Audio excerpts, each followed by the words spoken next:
Last time we talked about the compact 45mm from Samyang. Now let's talk about some Tamron lenses.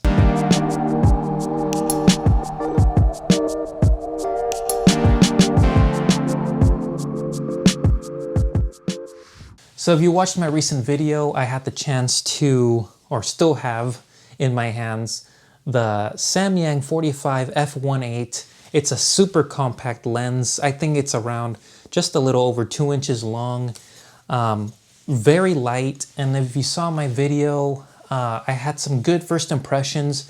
The biggest negative for me was the minimum focus distance, which I still find to be a bit too much for my liking, my taste. But other than that, I have some sample footage and I'll put it on the screen. You'll notice it has very good image quality for video. The autofocus is very good. I think it's snappy. It's what you would expect it to be in terms of modern lenses being snappy, quick focusing. For video, just continuous autofocus, which is mostly important. I found that it tracked my subject pretty well. I like the colors. I didn't get much noise or any noise at all from the lens focusing.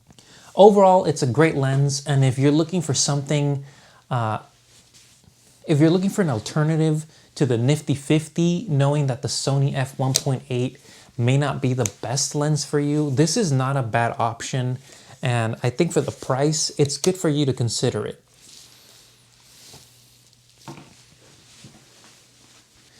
The only way to be more compact than that lens is to use a Samyang 35mm F2.8, which is like this thin. But I'm looking for something a little more robust than what I'm finding in this Samyang. It doesn't have weather sealing, which is a lot to ask for at this price range. It feels pretty flimsy, to be honest. But you know what? It gets the job done and it's compact. However, I found another alternative lens, very close in focal length. I wouldn't say they're the exact same thing. They might be completely different lenses for some of you. And I'm talking about the Tamron 35mm F2.8.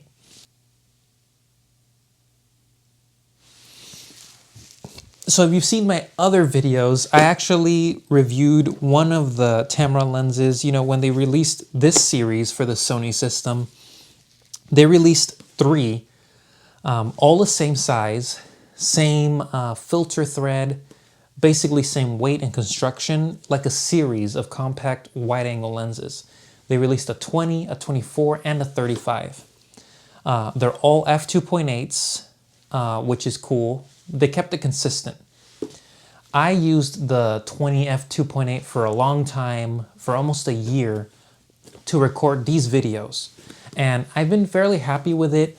I would say a weak point in that lens, the 20, was focusing stability. In terms of when you are focusing, you can notice some pulling in and out in the focus system. However, that is a compact lens, and even though it's a little bit chunky, I think it's a worthy alternative to my Samyang 45 in looking for a compact option. So I have it here mounted on the A7 III, and I think it's very close to the size of the 50-1.8 from the nifty 50 on the Sony. In terms of sizing, I mean, this is still pretty compact. I'm not going to say it's the most compact, but there are some pros to this. And like everything, there are trade-offs when you're looking at compact lenses and large aperture lenses. The trade-off with having a large aperture is usually a larger lens. So what Samyang was able to do with this is impressive because it's this f1.8 at this size. This, on the other hand, is a 2.8 and it's larger. And why is that? So I've been asking myself that, and in comparing images after using this lens for a little over a week, usually you want to do longer testing, but I think within a week you can kind of decide if it's a keeper, if it's meeting your expectations. This lens is bigger for a reason. And by bigger, I mean the thickness of it, because when you compare them side to side at the mount, they are fairly the same length. Just a few, there's a minor difference in length, but the biggest difference is coming from their thickness, their width. And that's because of a couple of things. It's mainly because Tamron is using a different formula for their lens composition here. And what am I talking about? That sounds so confusing. It's the fact that they have added a semi-macro ability to this lens. And in addition to having excellent glass that Tamron has been putting into their lenses lately, this lens, aside from being an all-rounder 35mm for any situation, has a sort of macro ability. It's not full 1:1, but it's 1:2, and that brings the minimum focus distance to around 6 inches, whereas this one is at 1.5 feet. So when thinking about your uses, what type of shots you want to get, what scenarios are you going to be in, the minimum focus distance matters to me, because I'm taking, like I said, product photography, wrist shots. It sounds lame, but anything. Having the semi-macro ability to me is worth the slightly bigger size, because it's still compact. It's still considerable. It still matches the body of this camera without being too front heavy. You can set this flat and the camera's still the heaviest, not the lens. And at 2.8, it's respectable. 2.8 at a 35 has been used for a long time. The Zeiss 35 2.8, that's a pancake, very popular. There's nothing wrong with 2.8. Obviously 1.8 sounds great, but at the 2.8, you're still getting very good separation. Plus, the benefit of being able to focus closer means you can get closer to your subject, which means you can blur out the background a little better. So I find that my sample images from this lens are making me feel more creative, giving me more ideas as compared to the other one, where I feel like I'm doing more snapshots, if that makes sense. So I have a couple of samples, and I'll label them. Some of them are from the Samyang, some of them are from this Tamron. But as a first impressions video and at the same time comparison between these two lenses, I am leaning a lot more towards the Tamron now. Now, it's not a perfect lens. Keep in mind, I'm talking purely photography. The semi-macro ability alone is great. This is also weather sealed. And I'm not saying it's the best construction because it's still made of very light plastics, but we're talking there's a gasket at the mount and there is sealing internally. So at the same time, I'm also feeling safer using this lens compared to this one in different environments. And this is a cheaper lens, which I feel now comparing it to Samyang when I said you can't expect weather sealing from this cheaper lens. This one's actually cheaper from Tamron and it has weather sealing. So I think Samyang and a lot of lens manufacturers will need to start moving towards putting those gaskets, putting those seals, because the competition's pretty good here. And again, there's always trade-offs. They're making you pick between an F1.8, F2.8, but at the same time, this Tamron might be more reliable because of that extra construction feature, that semi-macro ability, and just overall, Tamron's been doing just a great job with all their new lenses. Samyang is still working their way through the affordable route, which isn't a bad thing, but I think they need to step it up in terms of those extra features. And this is a relatively new lens, so I'm a little surprised they didn't include any sealing like they did in the 35-1.8.